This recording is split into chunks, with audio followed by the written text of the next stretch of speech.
So I talked to this other attorney, and he said the big deal here is that the federal laws and the state laws run independently of each other, and our federal government does not recognize Washington State's um, firearms registration for involuntary commitment because it's not federally compliant. So where that basically leaves me is, he said that Washington doesn't care. You could walk around with a Glock. They can't do anything about it. But the federal government will care because they consider you a prohibited person.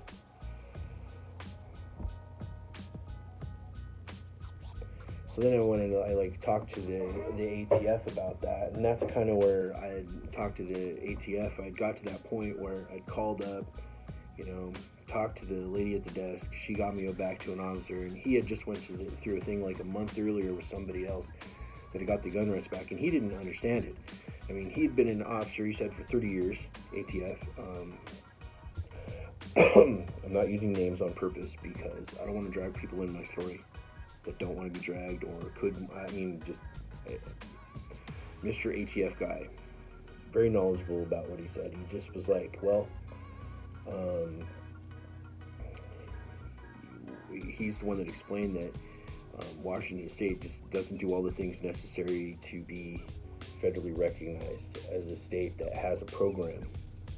We just don't have a program. We just don't do all the things necessary to do it. So, and if it was me, on a personal level, he said, basically on a personal level off the record, he told me to write my governor. He said if it was him, he would write his governor. Anyway, that's kind of where I'm at. So I was asking him too, I never got back to him, but I was asking, well, what if I move to a compliant state? Can I live there? Because my stuff's out of Washington State, I don't know if that'd work. So if somebody else is thinking about it, Oregon is a state that has a compliant program. I wonder if I could be an Oregonian, but I don't know. I'm still in Washington. That's where all my family's at. Here we go.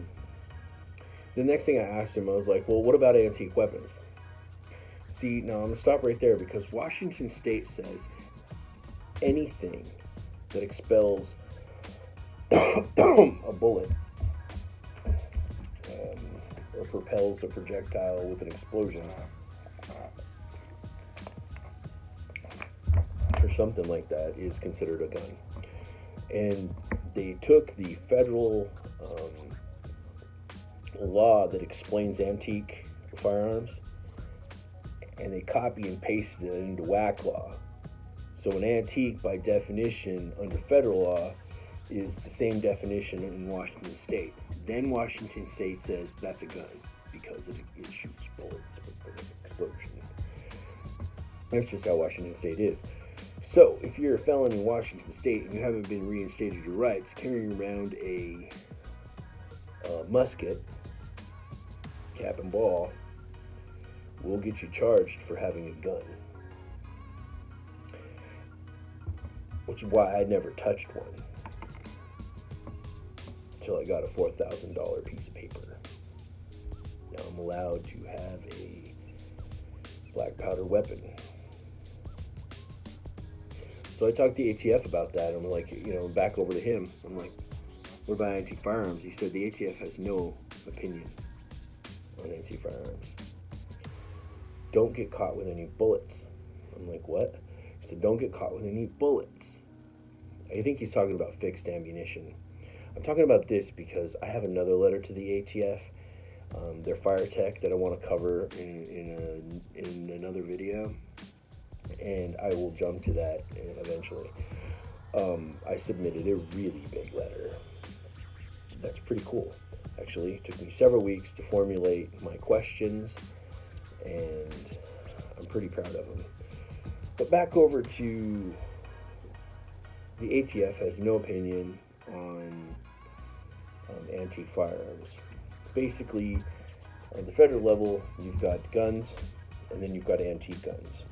And you can look up the law yourself. I'm not a lawyer. This is not legal advice in any way. I'm just telling you my story. The difference between antique guns and guns is they're not the same thing. And the federal government only regulates guns, not antique guns. And there's a cutoff. Read the law yourself. Eventually, I'll dissect the law and give you my take on it, but I'm kind of waiting on some answers that I'm going to get from the ATF on that. So I might go into like an overview, but I'm pushing the system because, well, I'm legal.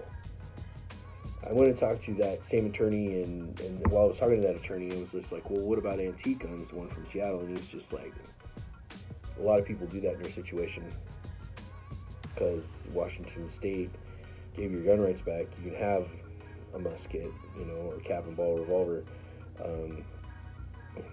You just can't have a regular gun because of the federal law. And I'm like, okay. And then the ATF agent said, they just don't have any opinion on it. Then I talked to my main attorney and said that other people in the past who have run into laws like that because they practiced in many different states, Record Gun just said, yeah, a lot of people go to musket if they can't do anything else. I was definitely kind of frustrated with that, but my whole life I always was like, I would always look at a Dixie catalog and always want, and I guess if you don't know what that is, I don't know what else to tell you. I like the Dixie catalog. I always wanted to be able to assemble my own musket and build a kit and all that kind of stuff, and eventually on my channel I will show you that I'm doing some of that stuff. I fought for the amount of privilege that I've had so far, and here it is. I was highly frustrated about that whole thing. I mean, I prayed about it nonstop, and just where I'm at.